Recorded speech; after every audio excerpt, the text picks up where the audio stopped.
Shalom, selamat pagi, salam sejahtera untuk kita semua. Kita berjumpa lagi dalam bacaan renungan pagi menjadi putra dan putri Allah pada hari ini Jumat 3 Desember 2021 dengan judul pembahasan Menjadi anak-anak Allah dan pewaris melalui Kristus. Sebelum kita lanjut, mari kita berdoa. Bapa di sorga, kami akan merenungkan firman-Mu.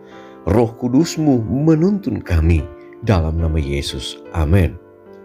Ayat tema kita diambil di dalam Galatia 4 ayat yang ke-7. Firman Tuhan berkata, "Jadi kamu bukan lagi hamba, melainkan anak. Jikalau kamu anak, maka kamu juga adalah ahli-ahli waris oleh Allah." Saudara-saudaraku yang kekasih, orang-orang Galatia menyerahkan diri kepada penyembahan berhala. Tetapi ketika rasul-rasul mengajar mereka, maka mereka pun bersuka di dalam pekabaran yang menjanjikan kebebasan dari perbudakan dosa. Rasul Paulus dan teman-temannya bekerja memasyurkan ajaran tentang dibenarkan oleh iman dalam pengorbanan Kristus yang mendamaikan itu.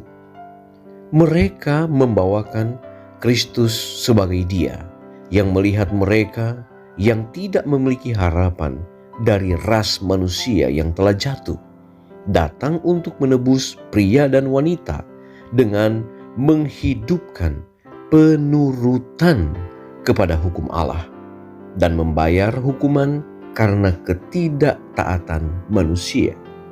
Maka dalam terang salib, banyak orang yang sebelumnya tidak mengenal Allah yang benar itu, mulai memahami kebesaran kasih Bapa.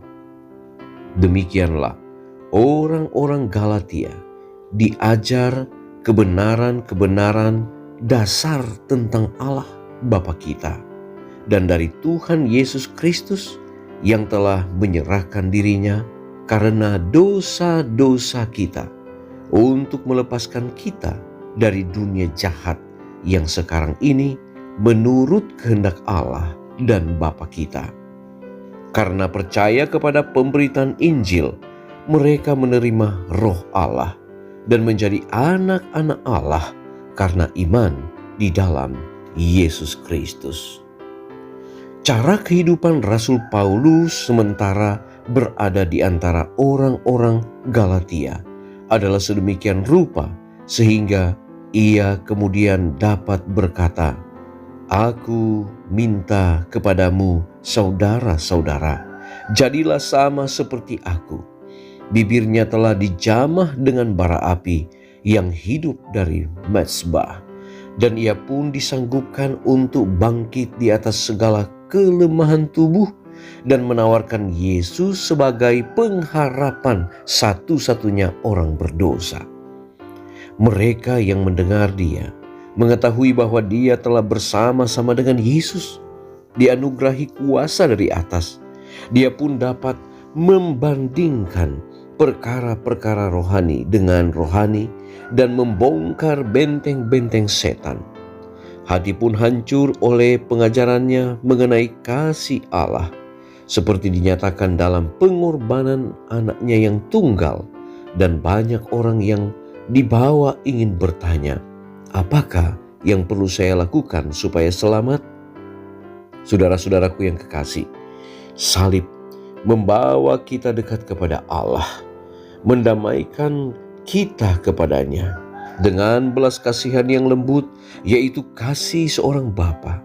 Yahweh memandang kesengsaraan yang diderita anaknya agar dapat menyelamatkan ras manusia dari kematian kekal dan menerima kita di dalam Dia yang kukasihi itu.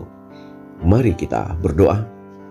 Bapa di sorga, kami bersyukur oleh karena berkat Tuhan pagi ini kami kembali boleh merenungkan firman Tuhan bahwa menjadi anak-anak Allah adalah pewaris kerajaan Allah melalui Yesus Kristus. Terima kasih oleh karena pengalaman Rasul Paulus boleh menjadi satu pedoman bagi kami di dalam kehidupan, di mana dia telah hidup di dalam perbudakan dosa. Tetapi ketika dia mengenali Yesus, ketika dia menjadikan Yesus sebagai juru selamat pribadinya, dia menghidupkan satu penurutan kepada hukum-hukum Allah, maka dia mendapatkan kasih karunia, memperoleh satu jaminan keselamatan yang Tuhan siapkan bagi kehidupannya. Bapa di sorga, kami mau serahkan kehidupan kami hari ini ke dalam tangan Tuhan. Engkau jaga, Engkau pelihara, lindungi kami. Engkau berkati umat-umat Tuhan. Di dalam setiap pekerjaan, usaha, mata pencarian Tuhan kiranya berkati. Tuhan akan selalu buka jalan. Di dalam tantangan-tantangan kehidupan Tuhan akan berkati. Tuhan akan memberikan jalan keluar. Dan biarlah solusi yang berasal dari Tuhan akan memberikan ketenangan, kedamaian bagi setiap umat-umat Tuhan. Kami menserahkan hidup kami hari ini ke dalam tangan-Mu. Perlindungan sorga menjadi bagian kami. Ampuni dosa kami dalam nama Yesus. Amin. Pertemuan kita telah selesai. Kita akan jumpa lagi besok. Shalom. Tuhan Yesus memberkati.